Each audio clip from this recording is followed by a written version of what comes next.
Hey there, subscribe to my channel, and also press this bell icon so you never miss any new updates, cause whenever we upload new video you will get a notification on your phone. Part 1. There will be time for you to read the instructions and questions, and you will have a chance to check your work. All the recordings will be played once only, and you will hear a conversation between two people talking about insecticide. First, you have some time to look at questions 1 to 5.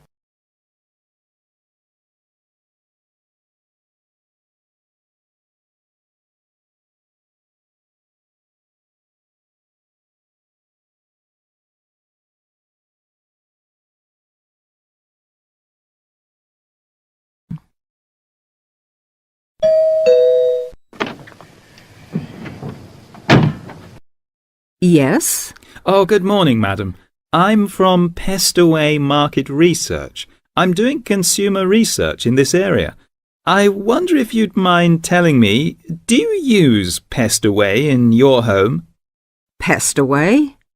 Oh, the insecticide thing.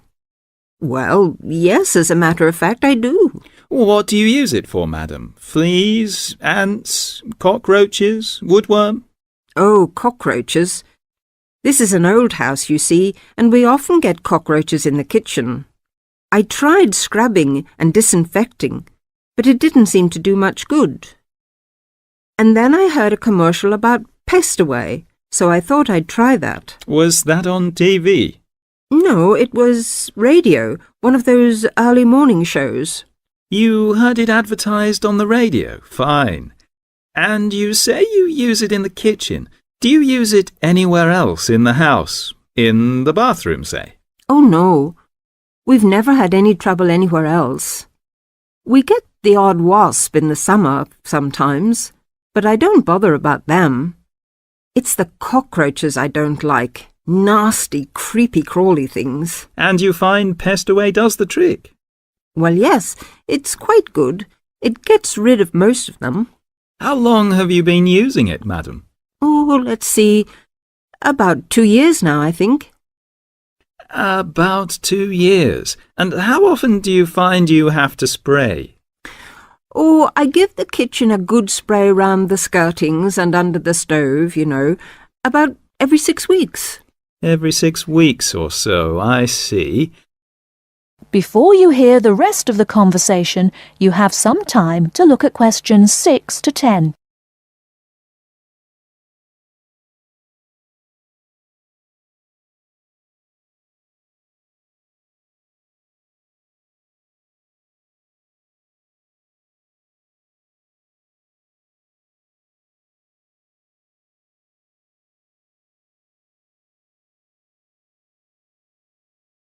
Now listen and answer questions 6 to 10. About every 6 weeks. Every 6 weeks or so, I see. Where do you buy your PestAway, madam? A supermarket? Chemist? Oh, no. I get it at the little shop at the end of this street. They stock practically everything. It means taking a bus if I want to go to the supermarket. Well, thank you very much, madam. Oh, could I have your name, please? Mrs. Edgerton. Mary Edgerton. That's E-G-E-R-T-O-N. E-G-E-R-T-O-N. And the address? The address is 12 Holly, Peterford. 12 Peterford. And may I ask your age, madam? Oh, well, just put down I'm over 50. As you like, Mrs. Egerton. And occupation? Housewife? Well, I used to be a telephonist before I married. I had a very good job at the post office, but what with a husband to look after and 4 children to bring up, it doesn't leave you much time, does it? Occupation, housewife. Well, thank you very much for your time, madam. You've been most helpful. That is the end of part 1. You now have half a minute to check your answers.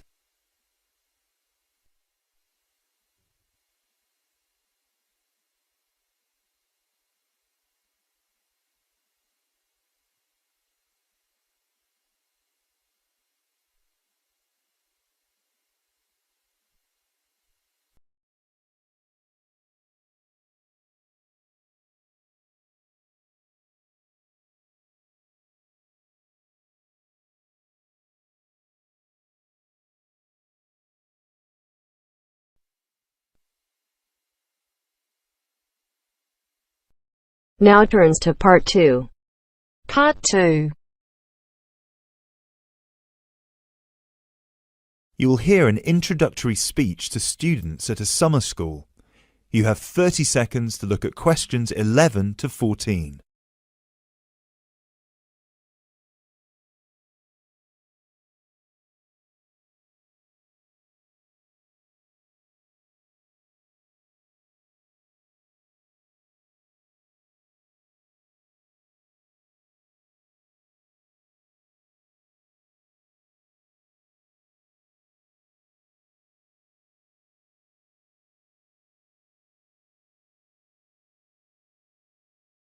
Good morning, everyone, and welcome to Climb Summer School.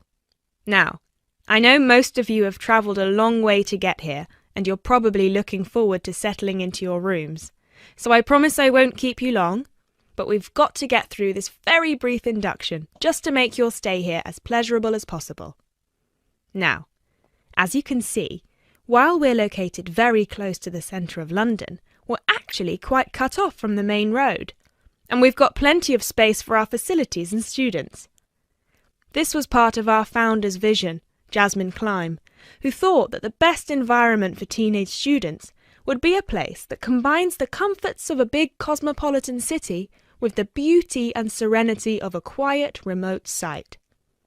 Now, back in 1983, when our school was founded, this all here was an abandoned warehouse, and the classes were held in the main building that you can see over there. There were no trees, no conifers surrounding the property. There wasn't even a main gate. It took years and a great deal of effort to get our school to where it is today. And I'm sure that if you take a look at page 34 in your brochures, where you can find a picture of what the school used to look like back then, you'll agree that the changes we've made are more than impressive. But it's not just the facilities that make Climb Summer School special, obviously, and I'm certain you already know this. Over the following 10 weeks, you'll receive an assortment of classes on a variety of topics, ranging from language, literature and poetry to creative writing, communication and project management. All of these modules have been designed to improve your chances of getting a place in the universities of your choice, while also giving you the opportunity to learn, excel, and of course, also socialise with people from all over the world. I can tell you, just among the 30 of you, we've got about 21 different nationalities. So what happens now? First of all, I'll be handing out a map of the premises for you to have a look at, and explaining where everything is. Once we're done here, you'll all be taken to your rooms where you can unpack and relax for a couple of hours. And later on, we'll be having our first activity of the day, a mix and match lunch in the main hall, where you'll have the chance to meet your new classmates. Later on in the afternoon, we'll be handing out your first project assignments and splitting you into teams. And tonight we'll be having our very first film night, starting with an early 20th century special.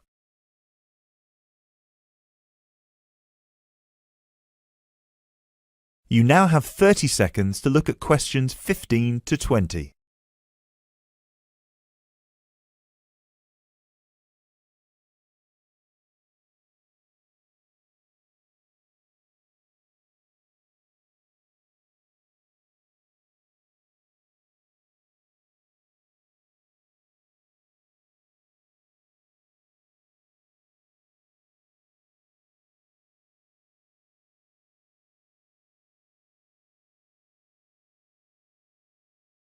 So, let's get on with the map.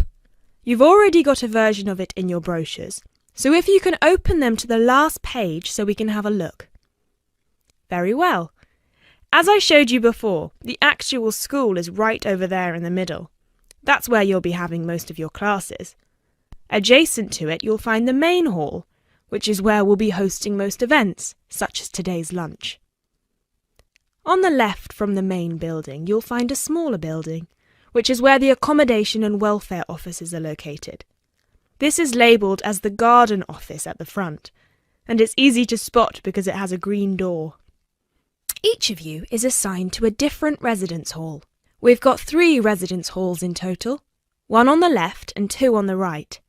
The one right next to the garden office is Ursula Hall, named after our founder's sister, while the other two are Peter Hall and William Hall. Now, as you can see, there are 3 more buildings to the left of the semicircle here, and 1 more building on the right-hand side, next to William Hall. So that one, which is shaped a bit like a dome, is the pavilion. This is where all your letters will be delivered, and in the basement floor you'll also find a laundrette. Please make sure you've got plenty of £1 coins, as you'll need one for the washing machine and another for the dryer. And that row of buildings on the left, the one closest to us here at the gate, is the canteen, where you'll be able to buy snacks as well as breakfast, lunch and dinner, on days when we don't have an event with food provided.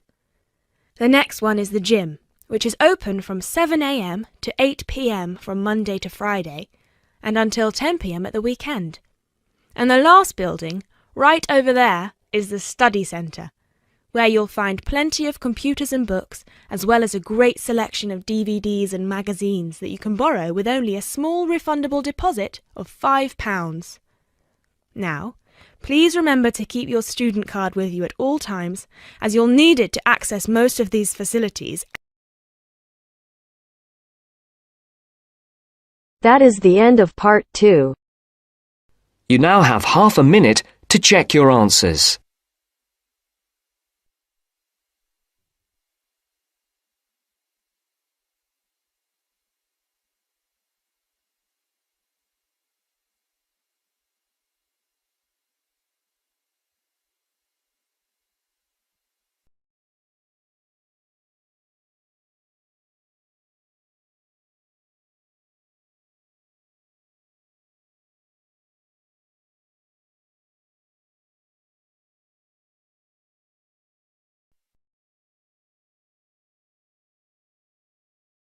Now turns to part 3. Part 3. You will hear a group of students, Henry, Joe, Nancy, and Gordon, discussing changes to their work experience placement arrangements. First, you have some time to look at questions 21 to 26.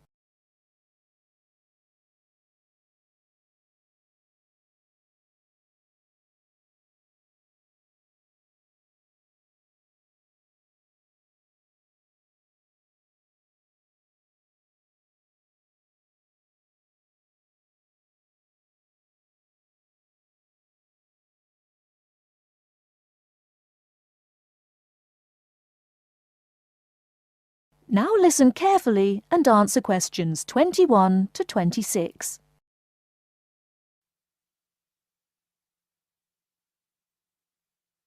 Look, there's the notice that Professor Jones told us he'd be putting up confirming the details of our work experience placements.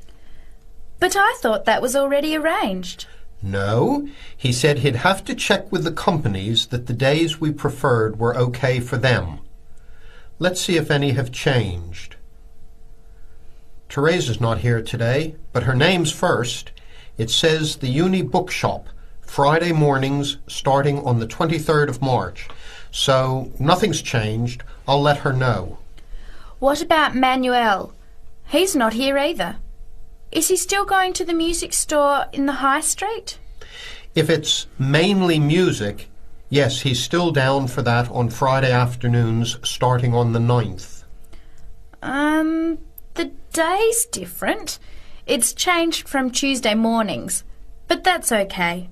I'll tell him. He'll really enjoy listening to music all day. Now, where's my name? Henry. Here it is. I'm going to the beauty shop, and I said I preferred Thursday afternoons. Oh, good, that seems okay. And my start date hasn't changed either. Joe, what day did you opt for? I'm going to Highway Hotels on Monday mornings. Yes, that's okay. And starting on Monday the 12th of March. Oh, has that been changed? Okay, I was scheduled to start the week before. I'll just make a note of that. What about me, Henry? Have I still got the Explore travel service on Wednesday mornings? Just a minute. Where's your name? Let's see. Nancy. Okay, here it is. Explore travel on Wednesdays, yes, but afternoons, and starting date is Wednesday the 14th of March. Has the date changed? No, not the date, just the time, which is fine. I'll get to sleep in. You lazy thing, Nancy. Chris's name is next on the list. Gorgeous Gowns Fashions. What a name. Yes, it sounds good, doesn't it? I'm hoping he'll bring me some free samples. So, has he still got Wednesday mornings? Yes, Wednesday mornings starting on the 14th of March. Okay, I'll tell him when I see him tonight that his arrangements haven't changed. Gordon, what about you? I chose that software company that makes computer games. I can't remember its name, but I asked for Tuesday afternoons. Oh, yes. Here it is. Games to go on Wednesday mornings. There's a note here saying they have their weekly staff meetings on Tuesday afternoons, so that wouldn't be much use to you. That's why they've changed it to Wednesdays, starting on the 21st of March, so you can see their working setup. OK, I'm glad they've changed it. I don't think I'd want to sit through a meeting every week. Before the conversation continues, you have some time to look at questions 27 to 30.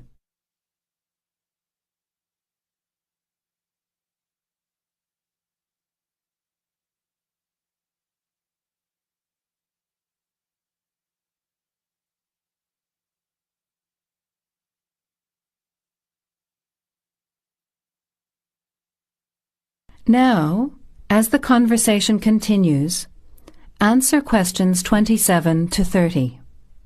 Can someone remind me what time we have to get to our placement in the afternoons? It says here, mornings start at 9 a.m. and afternoon sessions at 1 p.m. Oh, that's a shame. I thought Professor Jones was going to change it to 9:30 a.m. and 1:30 p.m. Yes, he did say that he'd try to make it later, but obviously that wasn't possible. By the way, just in case, what happens if we're ill or something and can't make it? Do we phone the college or the place we're going to? I think we have to phone the company first and then the college. Didn't you get the information sheet about work experience at our last seminar? No, I missed it because I had to go to the dentist. What else did it say? Well, we have to do a total of 24 hours altogether. So if we miss one of the arranged sessions, we have to organise another time to make up the hours.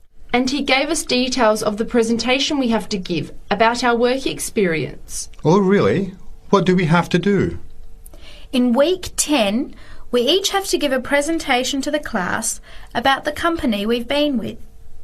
It's 30% of our final mark for this subject, so it's going to be a lot of work.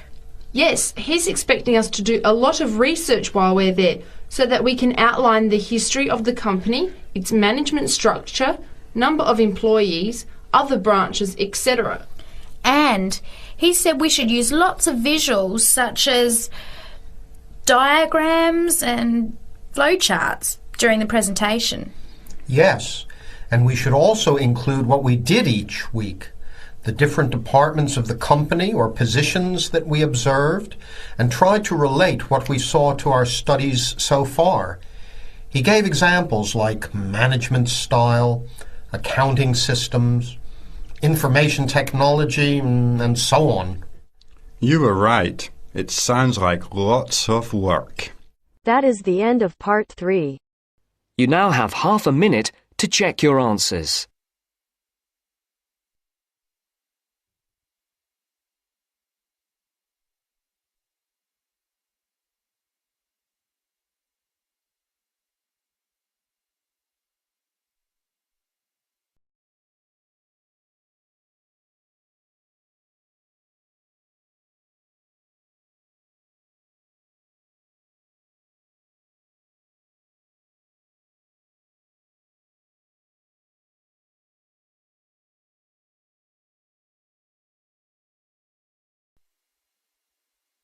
Now turns to Part 4. Part 4. You will hear a lecture about English language. You have 30 seconds to look at questions 31 to 37.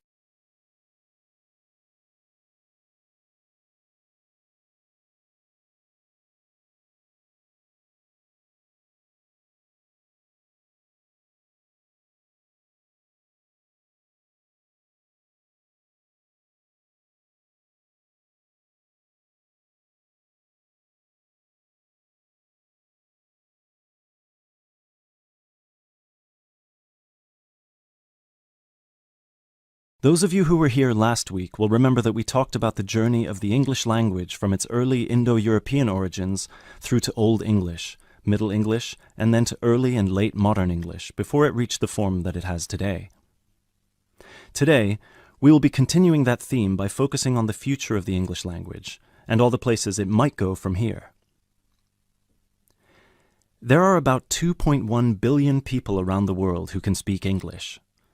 Out of these, only 400 million are native speakers, which means that 4 in 5 English speakers are non-natives. This is obviously quite an impressive number, considering that just 2 centuries ago, in 1801, there were only about 20 million speakers of English around the world, and languages like French and German were ahead of English in terms of how many people were using them. But what does it mean? What it means is that the future of the English language doesn't really depend on its native speakers, but on that massive number of non-native speakers learning it around the world. Has anyone heard the term pidgin before, or Creole? A pidgin is a simplified version of a language which acts as a bridge between two people who don't have a common language, allowing them to communicate with each other. While a Creole is a language that evolves from a pidgin, with the difference that it is fully formed with clear grammatical rules and vocabulary. There are currently dozens of pidgin and Creole languages based on English around the world, for example, Nigerian pidgin or Jamaican patois. These languages are also known as Englishes. What's interesting about these Englishes is how different they sound to, for lack of a better term, proper English. Take the word trousers, for instance. In Sheng, which is a Kenyan Creole language, they're called longi because they're long.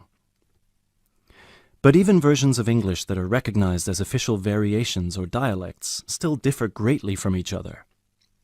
Americans and Jamaicans would call the back of a car where you store your luggage the trunk.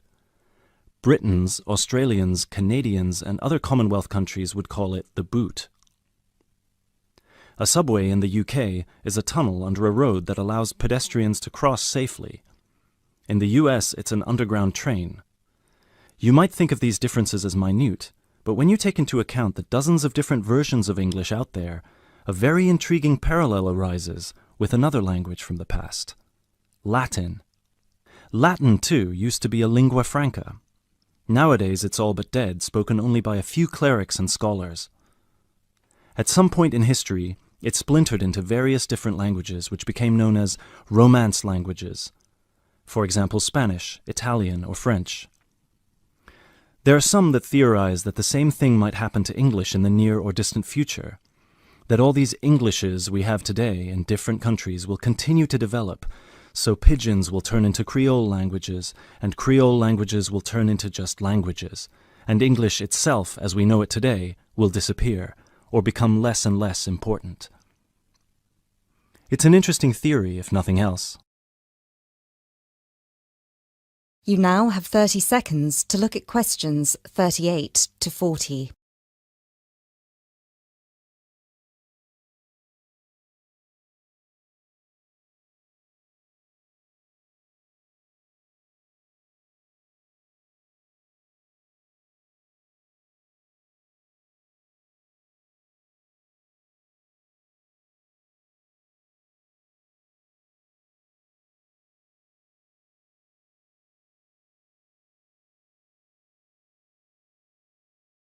It makes sense that as English grows in popularity, countries, especially those with a strong sense of identity and tradition, will develop their own versions of the language, marked by the idiosyncrasies of their culture. Just think of the contribution of dialects such as Jamaican or South African English. In the past 50 years alone, they've added about 25,000 words to the English language. Most of these related to a local context that wouldn't have existed in English before the spread of colonialism. In terms of numbers, just those are enough for a brand new language. There are some flaws to this theory too, however. While it's true that Latin and English have a lot of similarities in terms of how they developed or have developed throughout history, there is one big difference. We currently live in an era of globalization. Today, you can be in India and stream an American film or TV series in seconds. You can be in Nigeria and listen to British music. You can be in Brazil and read a novel from an Australian author. Just a few centuries ago, this was unthinkable. So what's the other way that English could go? According to some experts, there's the possibility that it could maintain its status as the world's global language, but with a few differences. Already today, most conversations in English occur between non-native speakers. While many of these might be fluent, the majority probably only have an intermediate understanding of the language, devoid of the nuances, colloquialisms, and complex collocations that native speakers employ in their interactions. This means that over time, English could turn into some sort of world speak, the official lingua franca for the entire world, but in a simplified form. Some scholars have even started trying to develop that version of English by selecting the most useful words in the English vocabulary for non-native speakers to learn. Robert McCrum has compiled a comprehensive list of 1,500 words, for example, a version of English that he calls Globish. And what about traditional native speaker English? It might continue to exist, but lose its popularity, as the previous theory suggests. There are many more theories about the future of the English language, of course. I've only focused on the two main ones because they clearly demonstrate our uncertainty when it comes to how this beautiful language will develop. English is in a unique, unprecedented position. No other language has achieved the same levels of popularity in human history, especially in terms of non-native speakers. So, as this is clearly uncharted territory, only time will be able to tell us what will happen.